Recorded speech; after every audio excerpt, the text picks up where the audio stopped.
और दो मासूम से छोटे छोटे बच्चे गोलू चिड़ा और पिंकी चिड़िया के साथ रहा करती थी।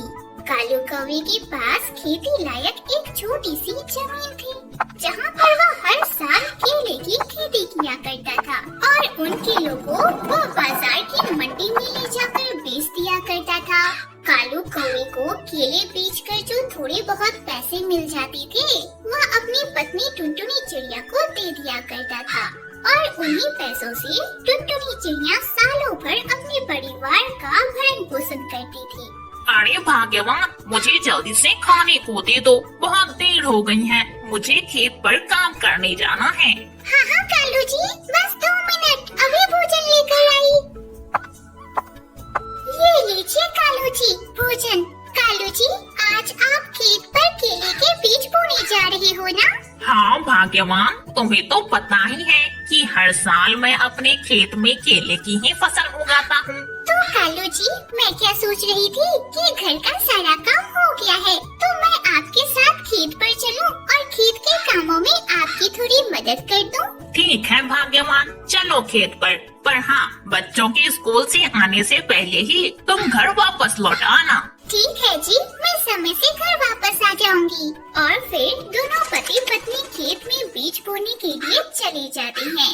खेत पर पहुंचकर कालू कौवे को याद आता है कि अरे टुनटुनी, मैं तो भूल ही गया, इस साल हमारे गांव में पानी की कमी है और बिना पानी के हम अपने खेत में बीज की बुआई कैसे करेंगे।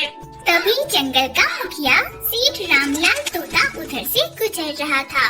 जब उसने टुनटुनी चिड़िया और कालू कौवे को देखा तो वह उनके पास गया। अरे क्या बात है, तुम दोनों यूँ ऐसे खड़े यहाँ क्या सोच रहे हो? सेठ जी, आपको तो पता ही है कि हर साल मैं अपने खेत में केले की खेती किया करता हूँ, पर इस साल हमारे जंगल में पानी की कमी है, तो इसकी वजह से मैं अपने खेत में केले की खेती नहीं कर सकता। और अगर मैंने केले की खेती नहीं की तो पूरे साल मेरे बच्चे और पत्नी क्या खाएंगे। क्या तुम पानी के बारे में सोच रहे हो? अरे पानी के बारे में इतना क्यों सोचना, तुम्हें तो पता है सारे जंगल में सिर्फ मेरे ही खेत में मोटर लगा हुआ है, तो तुम मेरे मोटर से पानी ले लेना। सेठ जी, आपका यह एहसान मैं कभी नहीं भूलूंगा। फिर कालू कौवा और टुनटुनी चिड़िया सेठ रामलाल तोते के खेत में लगे मोटर का उपयोग करके अपने खेत में केले की खेती करते हैं और कुछ महीने बाद ही कालू कौवे के खेत में केले की फसल लहराने लगती है। इस बार कालू कौवे के खेत में केले की पैदावार बहुत अच्छी हुई थी। अरे वाह कालू जी, इस बार तो हमारे खेत में केले की पैदावार बहुत अच्छी हुई है। कालू जी, चलिए जल्दी से इन केलों को टोकरी में तोड़कर इकट्ठा कर लेते हैं और फिर आप सभी केलों को बाजार की मंडी में ले जाकर बेच देना। हाँ हाँ भाग्यवान, चलो सभी केलों को तोड़कर हम एक जगह पहले इकट्ठा कर लेते हैं। फिर दोनों पति पत्नी मिलकर केले के पेड़ से केले तोड़कर एक जगह इकट्ठा करते हैं और कालू कौवा उन केलों को ठेले पर लादकर बाजार की मंडी में बेचने के लिए चला जाता है।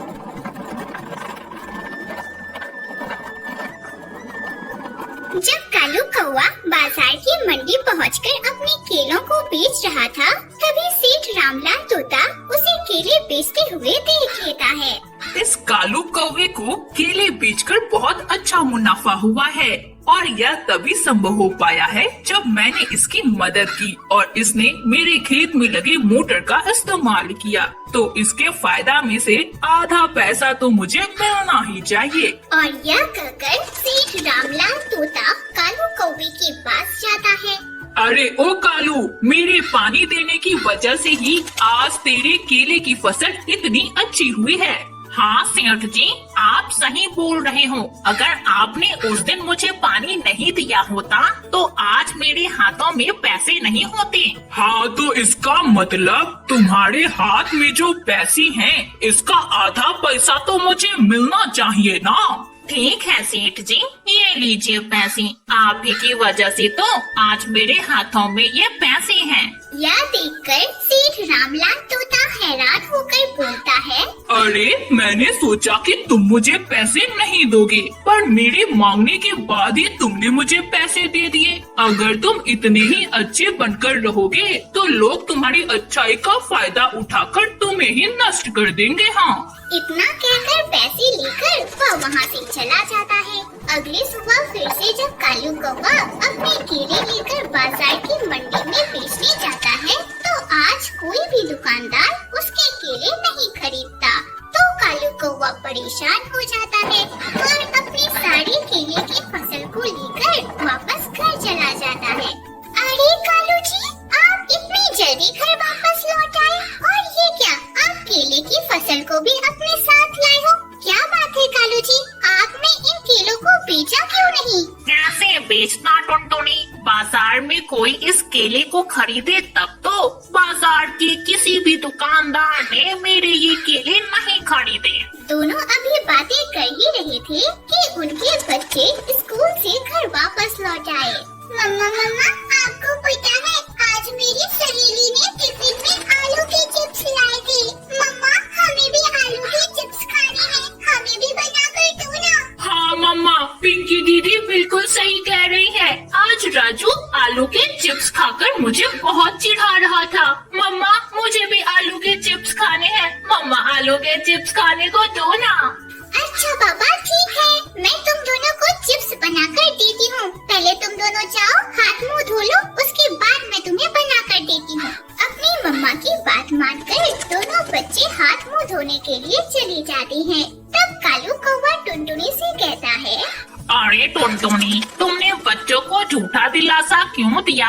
तुम आलू के चिप्स कैसे बनाओगी? अरे कालू जी, आप जो ये केले लेकर घर आए हो, मैं इन्हीं केलों से बच्चों के लिए चिप्स बनाऊंगी। मैं जब छोटी थी ना, तो मेरी अम्मा मुझे केले के चिप्स बनाकर खिलाया करती थी। बहुत स्वादिष्ट होते थे और मैंने भी अपनी अम्मा से केले के चिप्स बनाने सीख लिए थे। आप यहीं रुको, मैं अभी केलों की चिप्स बनाकर लाती हूँ। और इतना बोलकर टुनटुनी चिड़िया केले लेकर रसोई घर में चली जाती है और उन केलों को काटकर स्वादिष्ट चिप्स तैयार करती है। अपने बच्चों के साथ साथ अपने पति को भी खाने को देती है। वाह मम्मा, ये चिप्स तो बहुत स्वादिष्ट है। वाह वाह वाह मम्मा, बहुत टेस्टी है। हाँ हाँ टुनटुनी, पिंकी बिल्कुल सही कह रही है। ये चिप्स तो बहुत स्वादिष्ट बने हैं। अच्छा जी कालू जी, अगर इतने ही स्वादिष्ट बने हैं तो मैं क्या सोच रही थी कि अगर आपके ये केले नहीं बिक रहे हैं तो क्यों ना मैं केले के चिप्स बनाकर बेचूं? अरे वाह टुनटुनी, तुम्हारा विचार तो बहुत अच्छा है। केले तो हम बेच ही रहे हैं, केले के साथ केले के चिप्स भी बेचकर देखते हैं क्या होता है। और फिर अगले ही दिन से टुनटुनी चिड़िया केले के चिप्स बनाकर अपने पति के साथ बाजार की मंडी में बेचने के लिए चली जाती है। केले के चिप्स ले लो, केले के चिप्स, स्वादिष्ट खट्टी मीठी केले के चिप्स ले लो, केले के चिप्स। टुनटुनी चिड़िया के बनाए हुए केले के चिप्स बहुत स्वादिष्ट होने की वजह से चंद मिनटों में ही उसके सारे केले के चिप्स बिक जाते हैं और उन्हें अच्छा खासा मुनाफा भी होता है। इस तरह दोनों पति पत्नी केले के चिप्स बेचकर अपनी आगे की जिंदगी खुशी खुशी बिताने लगते हैं। किशनगंज के जंगल में टुनटुनी चिड़िया अपनी बेटी टूनी चिड़िया के साथ रहा करती थी। टुनटुनी चिड़िया का पति बंटी कबूतर तरह तरह के स्वादिष्ट मुरब्बे बनाकर जंगल वालों को बेचा करता था। मुरब्बे ले लो मुरब्बे, तरह तरह के स्वादिष्ट मुरब्बे, आमला के मुरब्बे, खट्टे मीठे आम के मुरब्बे, मुरब्बे ले लो मुरब्बे। अरे भैया आप आ गए, अरे मुझे 2 किलो आमला के मुरब्बे दे दो।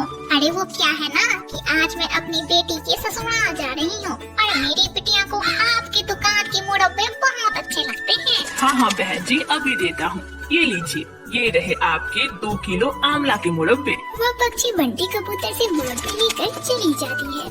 बंटी कबूतर के मुरब्बे जंगल वालों को बहुत पसंद थे, इसलिए बंटी कबूतर की दुकान पर हमेशा ही ग्राहकों की भीड़ लगी रहती थी। एक दिन जब बंटी कबूतर अपनी दुकान पर मुरब्बे बेच रहा था, तभी वहाँ ठाकुर चिल्लाता है और बंटी से कहता है, अरे ओ बंटी, मुझे 2 किलो आंवला के मुरब्बे और 2 किलो आम के मुरब्बे दे दो। बस बस ठाकुर जी, आप 2 मिनट रुकिए, पहले मैं ग्राहकों को दे देता हूँ, उसके बाद मैं आपको दे दूंगा। अरे क्यों रे बंटी, क्या मैं तेरा ग्राहक नहीं हूँ जो तू मुझे बाद में देगा? पहले मुझे दे, मुझे देरी हो रही है। बंटी कबूतर उस चील को 5 किलो आंवला के मुरब्बे और 5 किलो आम के मुरब्बे दे देता है। वह चील मुरब्बे लेकर बिना पैसे दिए ही जाने लगता है। अरे ओ ठाकुर जी, आपने तो मुरब्बे के पैसे दिए ही नहीं, पूरे 1000 रुपये हो गए हैं आपके मुरब्बे के। तेरी इतनी हिम्मत, तुम मुझसे पैसे मांग रहा है? तुझे पता नहीं है कि मैं कौन हूँ? रुक अभी तुझे बताता हूँ कि मैं कौन हूँ। इतना बोलकर वह ठाकुर जी बंटी कबूतर को मार मार कर अड़मड़ा कर देता है और उसके मुरब्बे और दुकान को भी तोड़ फोड़ देता है। कान खोल कर तुम लोग सुन लो, अगर मेरे खिलाफ किसी ने भी गवाही दी ना, तो इससे भी ज्यादा बदतर उसकी हालत कर दूंगा मैं। इतना बोलकर वह ठाकुर चील वहाँ से चला जाता है। टुनटुनी चिड़िया पर तो मानो दुखों का पहाड़ टूट पड़ता है। वह अपनी छोटी सी बच्ची को अपने सीने से लगाकर फूट फूट कर रोने लगती है। कुछ देर बाद वह किसी तरह अपने पति को उठाकर घर लाती है। बंटी कबूतर के इलाज में ही टुनटुनी चिड़िया की सारी जमा पूंजी खत्म हो जाती है और देखते ही देखते अब टुनटुनी चिड़िया बहुत गरीब हो जाती है और किसी तरह अपने परिवार का पेट पालती है। इसी तरह कुछ साल बीत जाते हैं और अब टुनटुनी की बेटी टोनी चिड़िया भी बड़ी हो जाती है। एक दिन माँ